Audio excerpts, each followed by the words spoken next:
Take a look up at the sky and outside. Why? Might as well. Might as well. Might as well. Might as well. Hey y'all, it is Trey, and this is my brother Cullen. Yeah, this is Colin, and then I'm Gavin. we got a guest today. This is our friend Gavin. Trey, you want to introduce him a little bit? Yeah. So long story short, he went to high school with my sister Haley. So Haley, if you're watching this, you know him. And then when I was in a coma, she had posted something like, praying for you, brother. I don't know. And he had checked in and she had told him about me. And then when I got out, he followed me on Instagram and hit me up and was like just a huge support of like, yo, I got huge respect and love for like what you're doing, the message you're preaching. Like, yo, let's tap in, let's link up in person. I'm also in addiction recovery. And yeah, we talked like that for months and maybe lost some contact for a minute. And then coming up on a year, probably about 10 months ago, I think that was January. So that would be 10. No, that'd be 11 months ago. Yeah, 11 months ago, he had hit me up and actually asked me to go on a podcast of his. So it's really weird how God brought this full circle. Regardless, he has been an awesome friend to me, and I'm just super excited for you guys to hear his testimony and what God is doing in his life present and what he has done. So, Gavin, if you want to just introduce a little bit of yourself. Yeah, my name is Gavin, guys. I'm 20 years old. I'm a person in recovery. What that means is, I've not used drugs or alcohol in a little over 2 years. Here we go. Yeah, man. So I'm blessed to be here tonight.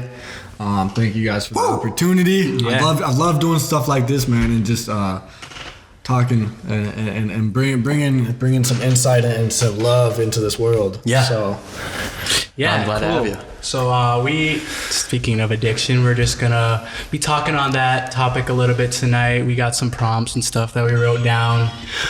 We really want to focus in on just like teenage substance abuse and what that looked like for us, and just what it's looking like in the world right now. You work in a treatment center, yeah, right? Yep. So yeah, he's working right down in there in the trenches with them. So in the trenches. yeah, they're in the midst of it. So yeah, we just want to highlight that, break some stigmas around that and just kind of get into that overall. So do we have any ones that we wanted to start with specifically, boys? Trayton? Sorry, I was just trying to make sure that my screen did not lock. Let's see. I could go down the list, but are there levels to addiction? Or do you think it's all the same? Or substance abuse, I should say. So say more on that. Let me hear what you got to say. Is there a difference between, because addiction, well, we can say addiction, but addiction can come in many forms. You can be addicted to nicotine. You could be addicted to caffeine. You can be addicted to sex. You can be addicted to working out. You can be addicted to substances, drugs. So I guess there's a broad spectrum there. But with substance abuse, is there a difference between the guy who smokes dope or the guy who shoots heroin in his arm? Or is it all the same? Does it lead to the same? I think that there's a big stigma behind it. Mm-hmm. You know what I mean? Like, whether you identify as an addict or an alcoholic, I think everyone has gone through similar things. Mm-hmm. Whether you're a meth user, cocaine user, a sex abuser, gambling addict. Yeah. A lot of it comes from this. It's all an addiction. But it's all about how you perceive it. Because I know for myself, I'm an addict all around. I have a very addictive personality. Mm-hmm. You feel me? Yeah. I can get addicted to anything. I can get addicted to drugs, money, sex, pornography. I can't even get addicted to buying cars. I can get addicted to all these sort of things. And like it's like this peripheral, mm-hmm. this vision around us. Where we put it. We there's one thing that's in front of us. But then we put everything into a mindset and a perspective of everything around us, mm-hmm. And we like a tunnel vision. Yeah, like a tunnel vision. Like we're not thinking about it. Like because I know for myself, I got sober off drugs and alcohol, right? And then I'm like, oh, I'm gonna have sex. Yeah. But then I started using this fulfillment for sex, and I'm not realizing that this is leading to another addiction. Yeah. You know, and so yeah. I mean, I think that it's all, but I think it's all about how you perceive it. Yeah. You know, anyone can be addicted to anything in reality. You know, but it's all about how you perceive it. So you're saying that all of them can be just as detrimental. For sure. To yourself, to your soul. Because I mean, just going through Redemption House, I mean, there's guys who are just there for sex addiction, and I've seen marriages ruined. I've seen gambling addicts. There's a nicotine addict in there. Really? Mm-hmm. Yeah. Presently? No, not right now. Okay, but okay. There was. Yeah. Yeah. So I think he's vape, but I agree. yeah, I mean, we kind of went into this a little bit last week, just on cross addictions, and it was funny. I was watching in the beginning of it. We touched on one ourselves. Like me and Trey have been playing ping pong, and it's like we just play now, and it's like we can't stop. Like no matter what, we just keep going, and it really is a picture of it, because it's like. We started playing. We realized, we kind of like this. Yeah, I don't even know why we started playing. I don't know. We didn't play for like the first however long we were. But it's just like we latched on real quick. And now it's just every day. So it's just like things like that, where it's like it just keeps, I feel like it snowballs. I think that's what you realize is like you find something that you really like or love. And then, it just keeps snowballing. And kind of like you said, it becomes this tunnel vision that it's like all you can focus on. And like, you just want to either like, depending on the addiction, like for me in ping pong, it's like, I want to be the best at it. Yeah. But like when I was, in substance abuse, I wanted to do the most. Yeah. So it's like, you just like, I can't really put it into words, but like you just want like as much as it is possible. Yeah, exactly. You know what I mean? Well, and to touch base on that, it's like, I'm sure a few of us here have like been like, oh, it's not that big of a problem. Mm-hmm. Oh, it's not that big of a deal. When whether you get sober, like for myself, I got sober when I got sober off drugs and alcohol. I know I had a problem with drugs and alcohol. Yeah. But when I got sober off drugs and alcohol, I put in perspective of, well, I can just vape. Mm-hmm. It's not gonna be a problem. Yeah. Well, I can just have sex with multiple different girls. Mm-hmm. Yeah. It's not a problem. But when do you start realizing it's a problem? Yeah. When do you start getting to the point where it's like, oh, like this is becoming a problem? I actually think let's see. I think I spoke to that. I do have something going off of that. I didn't.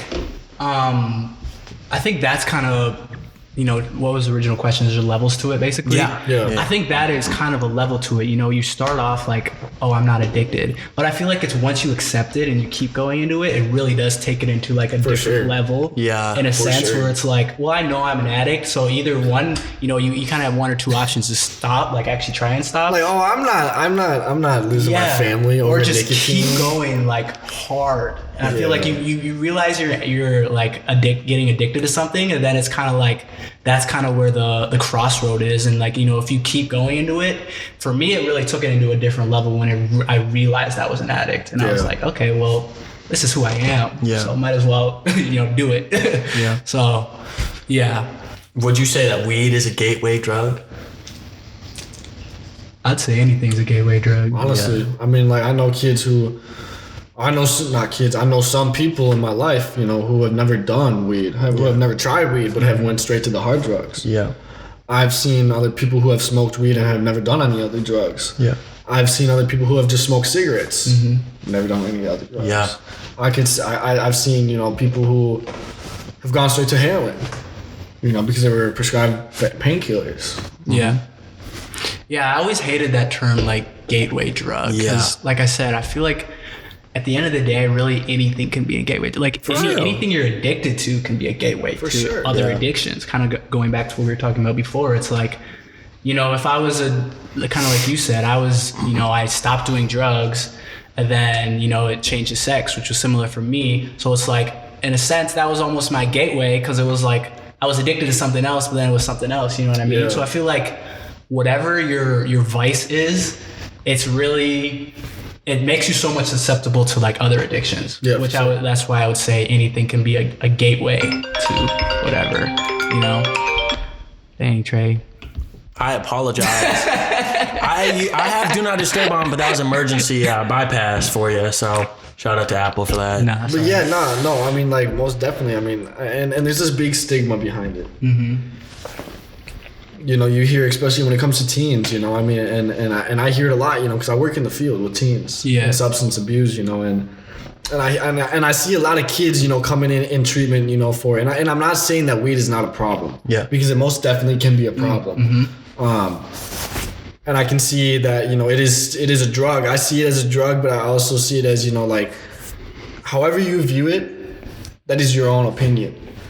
I know for myself, though, I cannot smoke weed and live a happy, healthy life. Yeah, exactly. I cannot smoke weed because I know that in my mindset with it, I will go to the extreme. Mm-hmm. Oh, well, I've already smoked some weed. Now I'm going to go drink. Yep. And from drinking, I'm going to be like, oh, I'm not going to drink no beer.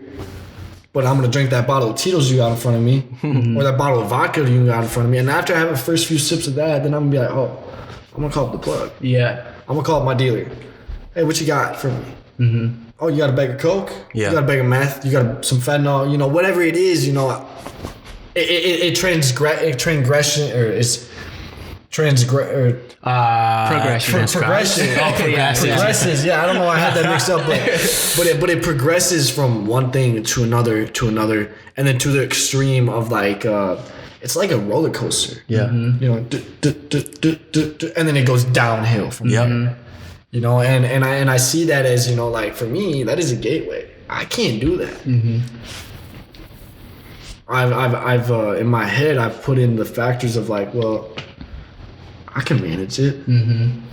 I can manage anything. Yeah.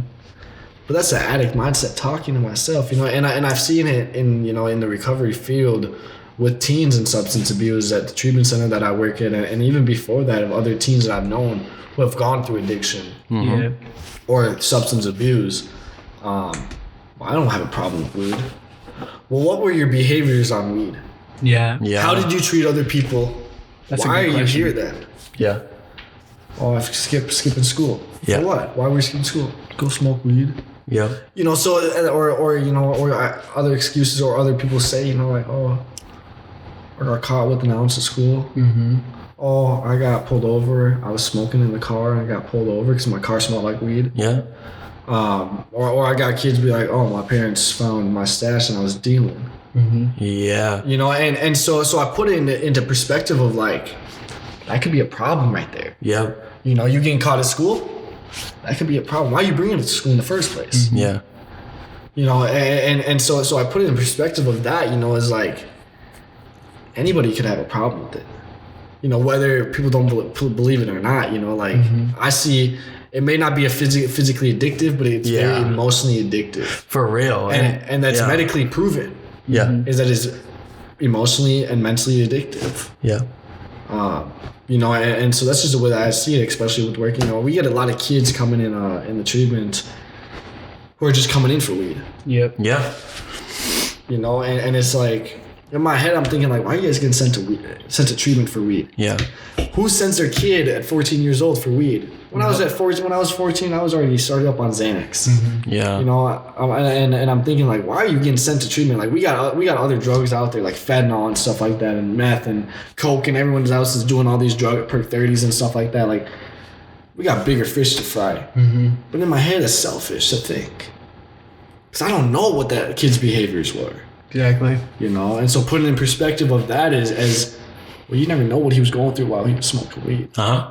You know, and he could have a problem with it. He probably does have a problem with it, or they have a problem with it. So, you know, sometimes you got to put it in perspective of like, yeah, it could be a gateway drug. Mm-hmm. Some people it could be different, you know. And that's just what I've seen. Yeah. That's just what I've noticed. No, that's real.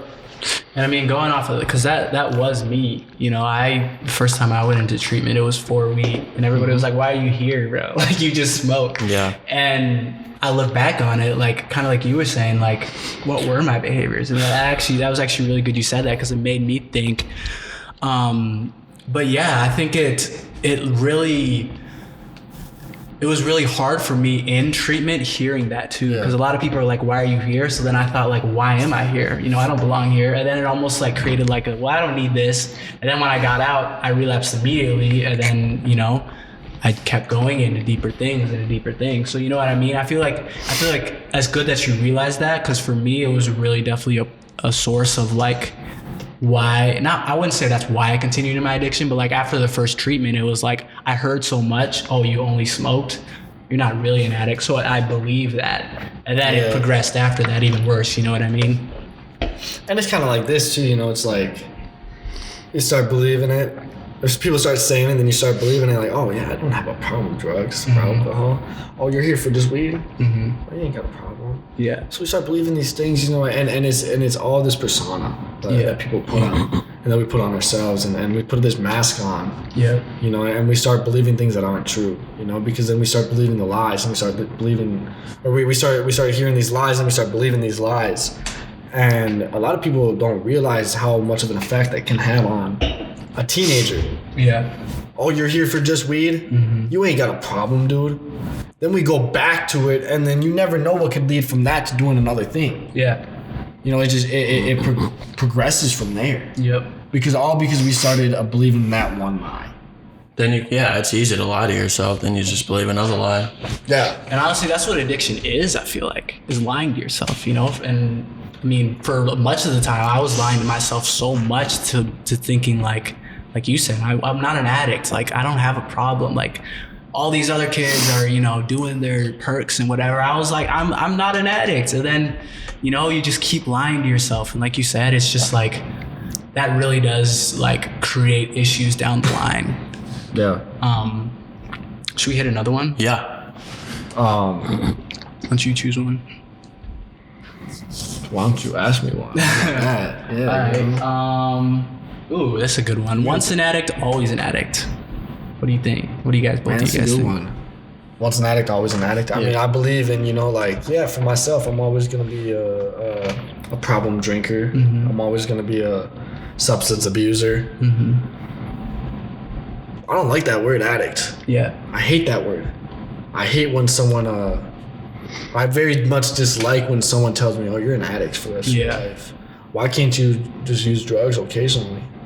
Why can't you drink occasionally?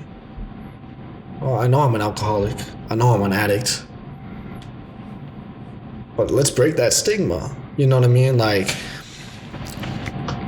that's a tricky one, you know, because not a lot of people like to hear that, you know, like once an addict, always an addict. I hate that. Yeah. I don't believe I'm always going to be an addict. I know I have tendencies, but I know I have an addict mindset. I know I have a mindset of a substance abuser that no one else can explain to a normal person who has never done drugs or never struggled with substance abuse. A regular person who has never tried drugs or who has even tried drugs and quit right away can never experience the way that my mind goes through on a daily basis. Yeah. Or how I feel on a daily basis, or what it looks like for me when I went through substance abuse. No regular person could ever experience that. Who has ever witnessed it or felt it. Myself, you know, like my mom, for instance. My mom is not an addict. My mom has mental health. But my mom will never understand or not understand, but she will never fully comprehend what it's like to be an addict. Just like my auntie. My auntie is not an addict. My auntie has never gone through addiction. She's seen addiction through me and my biological father and some other family friends and family, you know. She struggles with accepting that I'm an addict. Yeah. She struggles with accepting that I can never use drugs or drink ever again. And she puts on the forefront of like, well, why do you need Alcoholics Anonymous? Why do you need Narcotics Anonymous? Why do you need to go to treatment? Why do you need to go to a sober house? Why do you have to do all these things to get sober? Why can't you just do it without it? Yeah. Because my head, I have this, we all, you know, whoever struggles with substance abuse, you know, who can't manage addiction or who can't manage their drug use, we have this thing called mental obsession. I can't just sit in my bed and be like and try a bunch of coke and do a bunch of coke and move on from it and be like, oh yeah, I don't need another hit. I'm good for the rest of, you know, I'm done. No, I would do 1 line, 2 lines, and I'll sit in my bed and be like, okay, heck do I get my next bag? Yeah. And I start processing and I start thinking about what I'm gonna do, how I'm gonna get it, where I'm gonna get it, how am I gonna get the money for it, who's gonna sell it to me, what city am I gonna go to, and all these things start comprehending in my head, and it just starts spinning and spinning. What regular person has ever thought like that? Because I have this mental obsession. I'll always be an addict. But I am an ex-addict. I'm now a functioning member of society. Yep. We are all functioning members of society who have done wrongs, but we have admitted what we have gone through, and we are now progressing. Yeah, I keep saying transgression. Boy's reading his Bible. That's good. Yeah, you feel me? But we are now progressing into a world where there's a lot of hate, where there's a lot of brokenness, where there's a lot of hurt. Sure.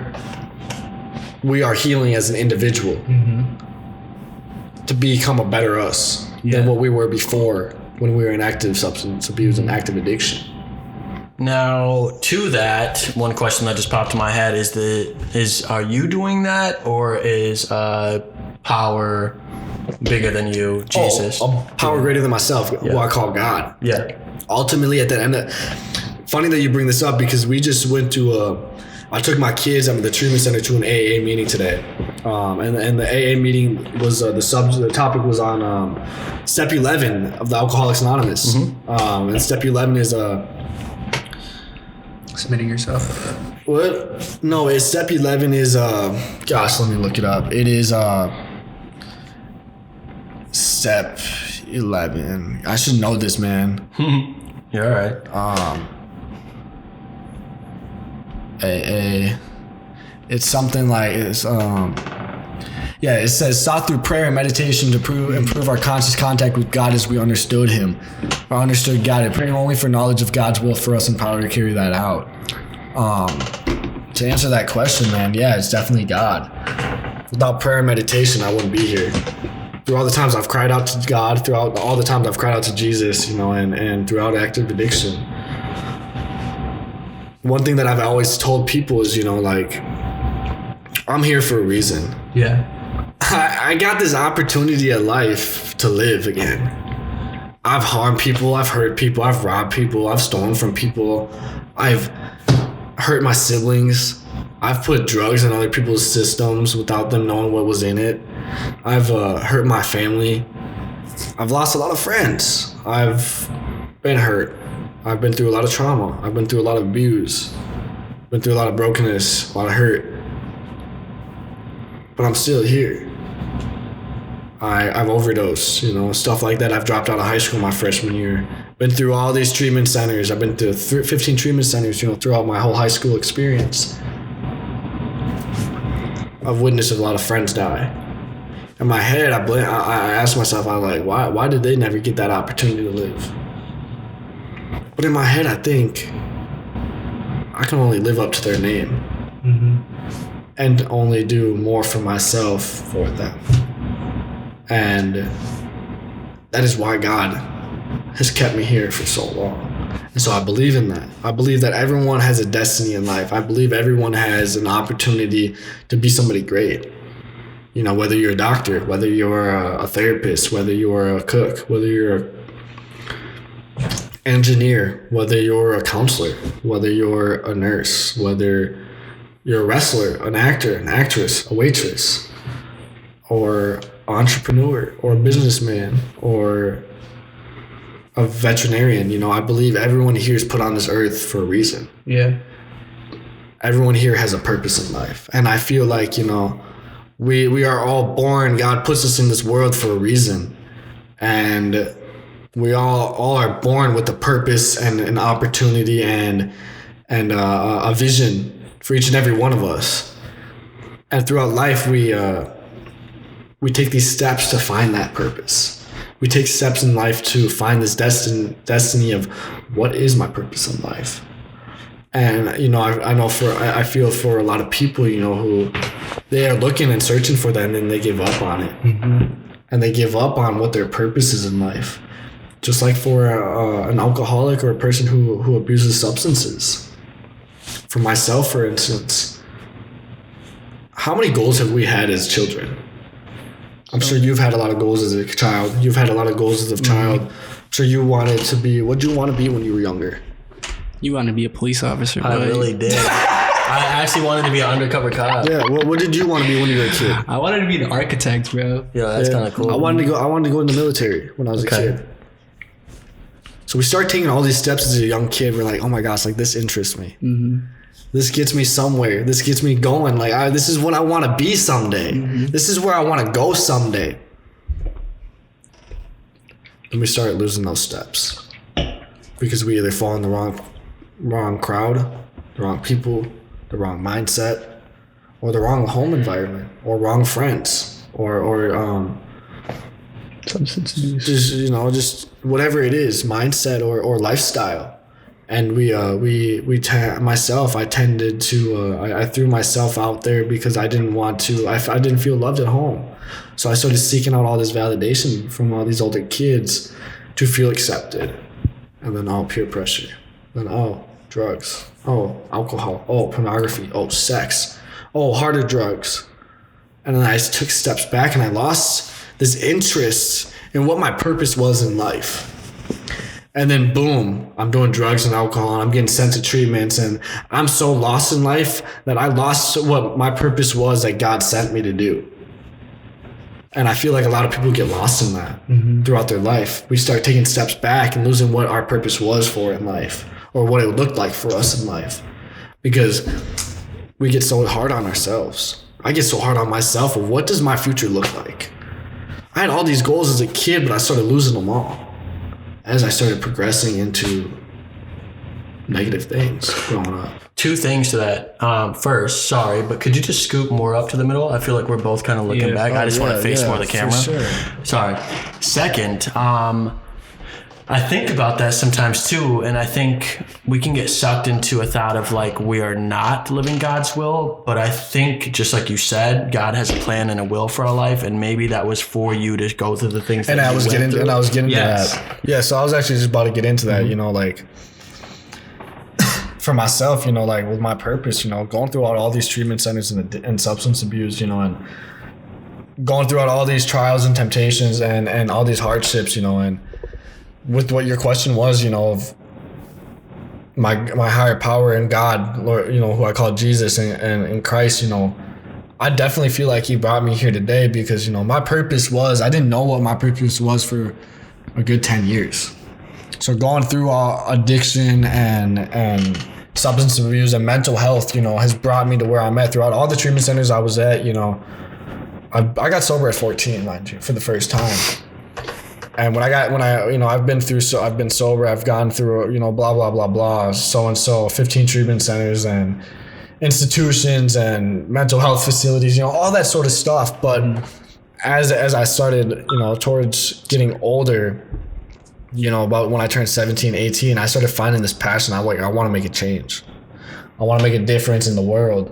I want to inspire all these boys or young men and women, and I didn't know what that looked like until I got sober this last time, and it was about almost about a year and a half ago is when about a year and a half ago is when I really found like I really want to work with teens and addiction. That's how I want to make a change. And I started working at Minnesota Adult Teen Challenge, and I started sharing my testimony at high schools and middle schools, and I felt like that was the biggest impact that I could make. Because you see it a lot, in high schools. There's a lot of drugs and alcohol in high schools, and so that's where I found my purpose, was by going through every single thing that I've been through in life and implementing it from substance abuse to mental health to abuse to trauma into my testimony, into sharing that to other teens who have gone through either addiction or who have never experienced it or who have witnessed and experienced it by a family member or a sibling or a friend. And that's the way that I want to find that impact and make that impact, and that's why I'm so set on working with teens in addiction, especially young men, because that's the most that I can relate to. Yeah. And given that progression, and you don't have to survive anymore. You can live. You can live in God's will. You don't have to live in your will anymore. You can live life again without drugs and alcohol, or you can live life sober. at a young age. You don't have to go out and party and drink. You don't have to go out and do this and that and get locked up or go to treatment or miss out on your whole entire high school life. You can go to prom. You can have a family. You don't have to live on the streets. You don't have to go to jail. You can have a simplicity of life again. You can have an outlook on life without substances. And that's where my purpose was found. And that's where God is leading me to do, in my testimony. So yeah, now you had a question, right? No, I was going to speak to something that Trey said, the will of God. I think so many of us think that it's like, something in particular.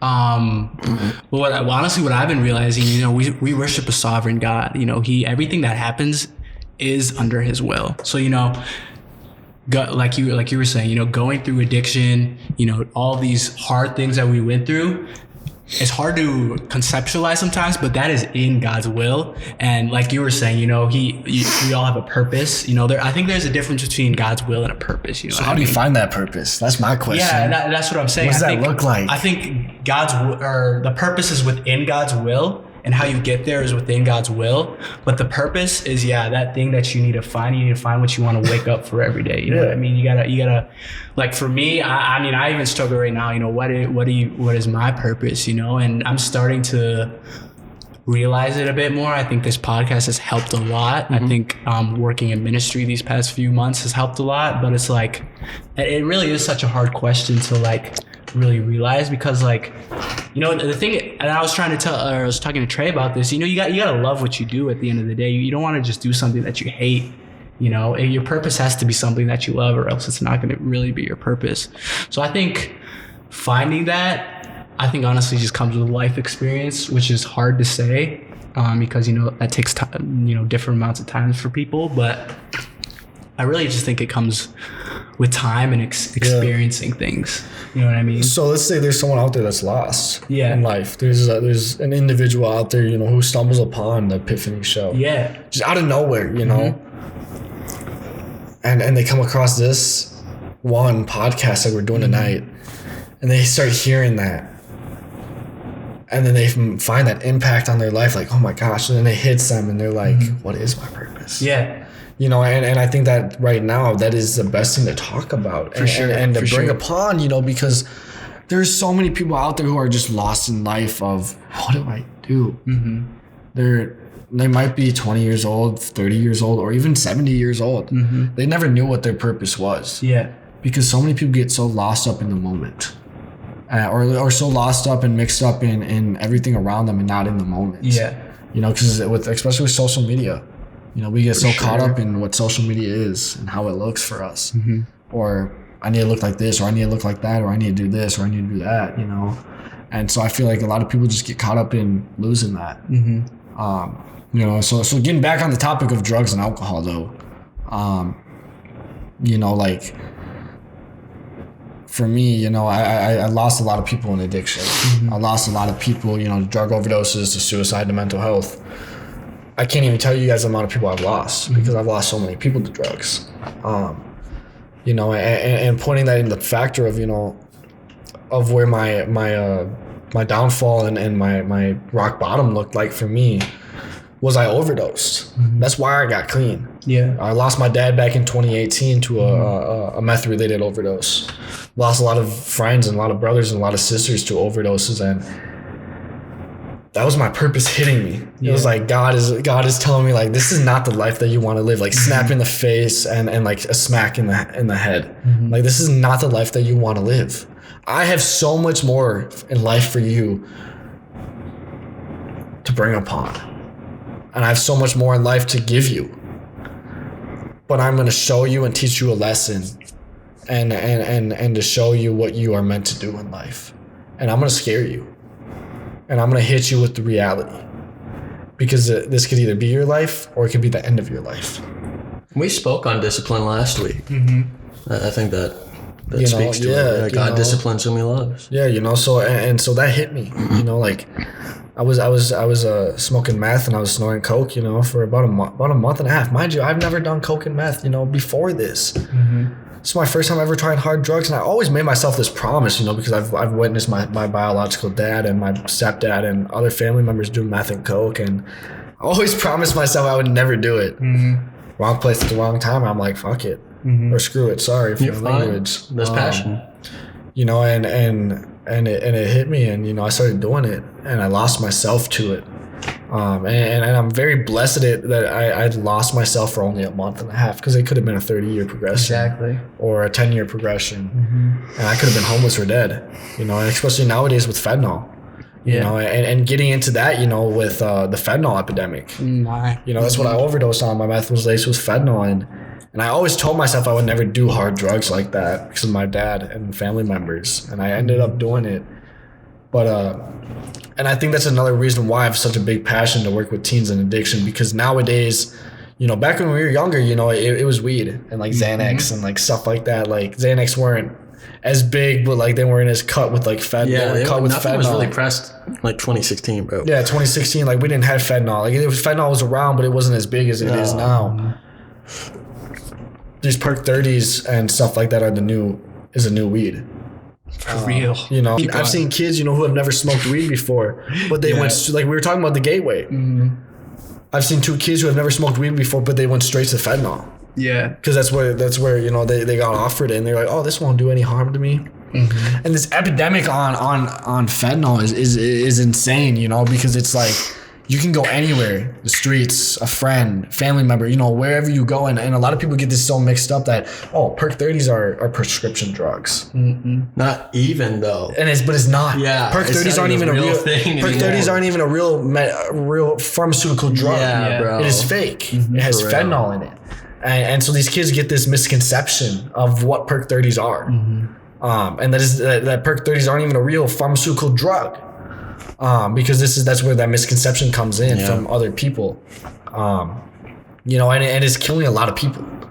These perk 30s are killing kids day by day. You know, we're losing thousands and thousands of people a week to fentanyl, especially young adults, young men and women, teens. You know, and I lost a friend who was 13 years old to a fentanyl overdose. She was 13, man. Like, how does it get to that point where young individuals who aren't even into like life yet experiencing overdoses already? And I think that's where all these like norms are coming out. Like, oh, this is just normal. It's just normal to use fentanyl, and it's scary.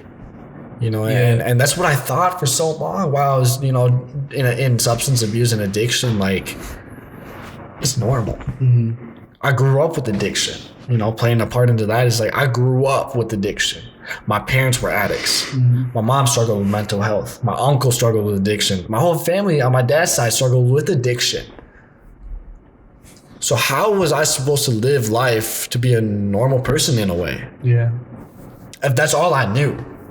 And then on top of it, you know, I've always told myself as a young kid that I would never do it. Yeah. But then growing up, you know, I experienced a lot of trauma, abuse, and stuff like that, you know, it was like, oh, like this numbs the pain. This numbs everything in me, you know, like, and now I as I experienced, you know, harder drugs growing up, you know, and throughout active addiction, I realized like, damn, now I wonder why my dad got so a hold of like, or now I wonder why the drugs got a hold of my dad so much. Now I understand how they're so powerful and what they do to you. And where it can lead you. Yeah. You know, it's a life or death situation for a lot of people. Especially the teen fentanyl epidemic, man. And a lot of kids don't understand how scary it can be, or how scary it is. I have a question relating to that. I don't think it's on the prompts, but just relating to that, how much do you think is quite honestly rap culture? Oh, for sure. I was gonna say the same thing. Because I think about like how much they rap about perks and all that kind of stuff, bro. And then I mean, for me, it was like for instance, Juice WRLD, man. Yeah, you know, and for me, it was like that's part of the reason I wanted to do so many drugs, you know, or not even wanted to. I just like I think that's where the norm comes from, because like Rap culture is a big thing, man. Yeah, and addiction. And I think I mean even bigger than addiction. I think gun violence and gang violence, all that stuff. I love rap, so I'm not like sitting here like hating on rap. Yeah. But I think that it's just like it's creating this norm, This persona, and this mask. Like you know, people like it's hard to say, but like people are dying, and it just becomes normal now. You know, you heard like Takeoff died the other day, and I remember there was a moment where I was like, oh, another rapper, and then I was like, he died, bro. He's not alive anymore. And then I think about like overdoses, like it's almost becoming normal because of like in the rap culture, it is normal. For and sure. I think it's like manifesting into our overall culture, which I think is just. I don't even know where to go from there, but it's like it's definitely a huge issue. And it's sad, man. It's very sad. Very sad, you know, because like we get these misconceptions and this fake news on what it implements, you know, and how it's implemented in our lives, you know, like we may not see it as a problem, but it's a problem, you know, because it's killing a lot of kids. It's getting kids mixed up in things they shouldn't be mixed up in. Gang violence, crime, you know, stuff like that. You know, I know, like, you know, for instance, like I have a few younger friends, you know, who I've known for my whole life, you know, who have never been involved in gang violence. They grew up in the suburbs, you know, they grew up in a really nice family. But they put on this persona of like, I'm a gangbanger. I'm hanging out with kids who are gang banging and doing drugs and sniffing perk 30s and fentanyl and blah, blah, blah, blah, blah. Doing coke, robbing people, guns. And it's just all this fake persona that's brought upon us. And which hence is why I try and stay away from listening to rap music. For me, I love listening to Christian rap. You know, because I love listening to worship, talking about God in music of rap, because I love rap. Anyway, everyone loves rap our age, you know. But it's all negative. Where do you start finding? I mean, some rap artists bring positive music, but where do you end that? Where do you start bringing the positive into this world instead of the negative? Because I feel like this world is filled with a lot of hate, a lot of hurt, like we were just talking about earlier, a lot of hate, it's a fallen and world. negative. You know, and I believe that, you know, there's a lot of sickness in this world. So when are we going to start bringing healthy positive in this world? Take a look up at the sky on our side. Why? Might as well.